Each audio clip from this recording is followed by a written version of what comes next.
પંચાયતન યજ્ઞના મુખ્ય દેવતાઓ કયા હોય, પંચાયતન યજ્ઞ શા માટે કરવામાં આવે, પંચાયતન યજ્ઞ કેટલા દિવસનો હોય, કુંડ પંચાયતન યજ્ઞમાં પ્રધાન કુંડનું સ્થાન ક્યાં હોય, કયા કયા શુક્તથી અથવા અથર્વશીર્ષથી અથવા કયા મંત્રોને આધીન થઈ અને યજ્ઞ કરવામાં આવે, યજ્ઞશાળાનું માપ કેટલું હોય, આવા અનેક પ્રશ્નોને લઈ અને આપની પાસે આવ્યા છીએ.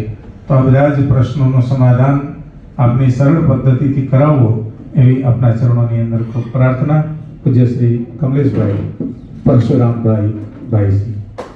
પરશુરામભાઈ કંઈ કે પહેલા એમના માટે એક શબ્દ કહું.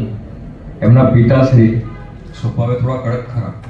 મારા પિતાશ્રીનો ખૂબ જ મિત્ર અને સૌથી પહેલું પાત્રા સાધન મેં જો કર્યું હોય, ડરતો હતો વાત આમ ધૂસતા તમારા અમૃત છે.